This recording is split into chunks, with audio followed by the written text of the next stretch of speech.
Thyroid आजकल बहुत फैल रहा है। अधिकतर लोगों को थायराइड है, गोली लेते लेते परेशान है। तो उसको कैसे कम किया जा सकते हैं योग के माध्यम से, या उसकी धीरे धीरे डोज कैसे घटाई जा सकती है। तो कुछ क्रियाएं योगाभ्यास के द्वारा क्या करेंगे। तो पहली ही क्रिया हम करने जा रहे हैं श्वान प्राणायाम। श्वान मतलब डॉग से होता है, प्राणायाम मतलब डॉग की तरह का प्राणायाम। वज्रासन में आ जाए। वज्रासन में आने के बाद घुटने हल्के से फैला दें और दोनों हाथ सिंह गर्जना की तरह हथेलियों को नीचे रखें, फेस अपवर्ड, और दोनों आईब्रो के बीच देखते हुए शांभवी मुद्रा में जिह्वा को बाहर, और जल्दी जल्दी श्वासों को ले छोड़े।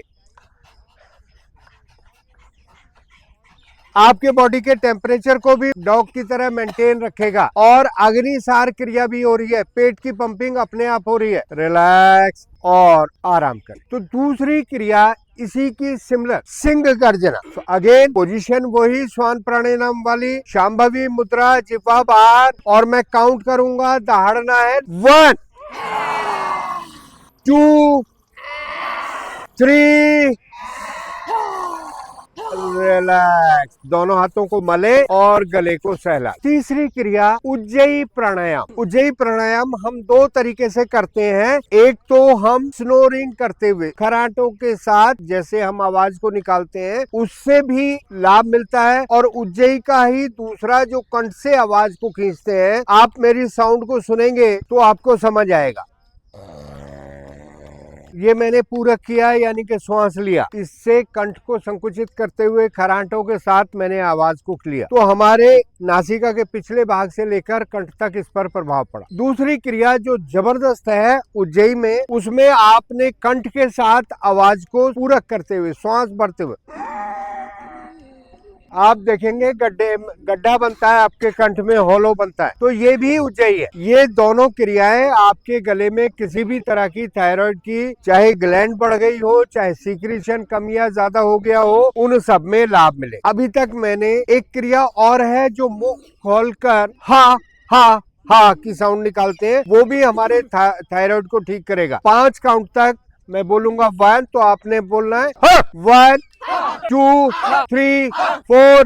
इसी की कंटिन्यूटी आप 50 टाइम करें। सेकंड, इसमें जो थायराइड पर विशेष रूप से इफेक्ट डालती है, उसके लिए हमने करना है हुम। 1 2 3। तो ये क्रिया सामान्य सी क्रियाएं थी। अब आसनों को ले लेते हैं। हमें कौन से आसन इसमें करने चाहिए जिससे हमारे थायराइड पर प्रेशर आए। तो जो सामान्यतः हम भुजंग आसन, उष्ट्रासन करते हैं, तो पहले 2 आसन उन्हीं को करिए, उससे थायराइड पर खिंचाव आएगा और पैराथायराइड पर दबाव आएगा। तो पेट के बल लेट जाएं सभी, दोनों हाथ कंधों के नीचे, श्वास भरते हुए चेहरा ऊपर, चेस्ट ऊपर, नाभि तक का धड़ ऊपर, फेस अपवर्ड, आईब्रो के बीच देखिए, श्वास खाली करते हुए वापस आइए। दूसरी क्रिया है उष्ट्रासन। तो टाइगर पोज में बैठ जाएं और घुटनों के बल खड़े हो जाएं। दोनों हाथ कमर पर, कमर को प्रेस करते हुए आगे की तरफ कमर को निकाले। दायां हाथ घुमाते हुए दाईं एड़ी पर, बायां हाथ घुमाते हुए बाईं एड़ी पर, और आपका ये पेल्विस एरिया नी से आगे आना चाहिए, गर्दन जितनी ऊपर, आईब्रो के बीच देखिए। तो ये कंप्लीट परफेक्शन के साथ किया गया उष्ट्रासन है। श्वास खाली करते हुए वापस आ जाए। तीसरी क्रिया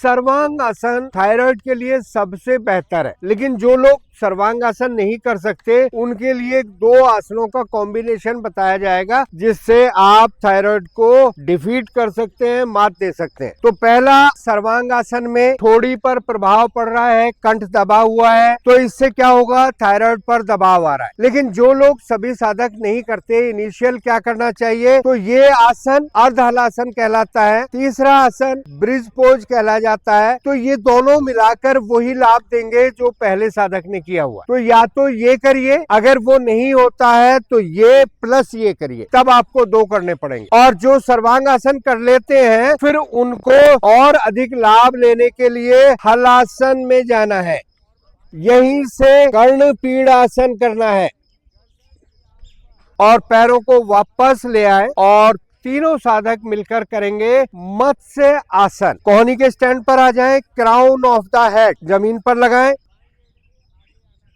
जो लोग आप में से पद्मासन वाला कर सकते हैं वो पद्मासन वाला करिए। मत्स्य आसन दो तरीके से, जो अभी दिखाया वो सरल मत्स्य आसन है, और जो ये दोनों साधक कर रहे हैं वो एक्चुअल मत्स्य आसन ये है। पैर के अंगूठे पकड़ो, कोहनी नीचे, पूरे स्पाइन भी करेक्ट, और आप देख रहे हैं कितना लाभ। सर्वांगासन का काउंटर पोज है मत्स्य आसन। यहीं से केवल 5 मिनट के लिए मेडिटेशन, आप पीठ गर्दन सर सीधा रखकर आंखें कोमलता से बंद और अपने श्वासों पर ध्यान दें। ना श्वास ले ना श्वास छोड़े, स्वतः ऑटोमेटिकली अपनी ब्रीथ पर ध्यान दें। और जैसे जैसे श्वासों की गति ठहरती चली जाएगी, आपके विचारों की गति भी ठहरती चली जाएगी और आप तनाव मुक्त हो जाएंगे। तो कितना बेहतर लाभ आपको सभी बीमारियों में आसनों के साथ प्राणायाम के बाद डीप ब्रीदिंग करने के बाद ऑटोमेटिकली ब्रीथ मोड पर चले जाएं। अब वो श्वास कम आ रहे हैं, ज्यादा आ रहे हैं, रुके हुए हैं, अंदर रुके हुए हैं कि बाहर रुके हुए हैं, इस व्यवस्था को देखना आपका काम है। इससे आपका ब्रीथ रेट डिक्रीज होगा, थॉट प्रोसेस डिक्रीज होगा। जैसे जैसे ब्रीथ रेट 0 होगा, थॉट प्रोसेस भी 0 होगा। तनाव दूर करने के लिए सहजता वाली क्रिया है। धीरे धीरे आंखें खोलें और आज की एक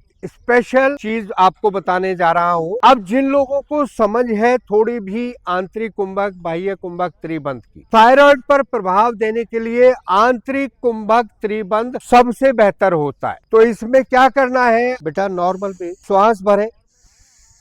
श्वास भरने के बाद श्वास को रोककर ठोड़ी कंठकूप में लगा। आंतरिक कुंभक त्रिबंध, यहाँ से जलंधर बंद, यहाँ से नाभि पीछे खींची हुई, उड़ियान बंद, नाभि से नीचे का पेट ऊपर खींचा हुआ, मूल बंद। तो ये जब तीनों बंद लगते हैं आंतरिक कुंभक त्रिबंध में, तो हमारी थायराइड ग्लैंड पर स्पेशल प्रभाव पड़ता है। श्वास खाली, रिलैक्स।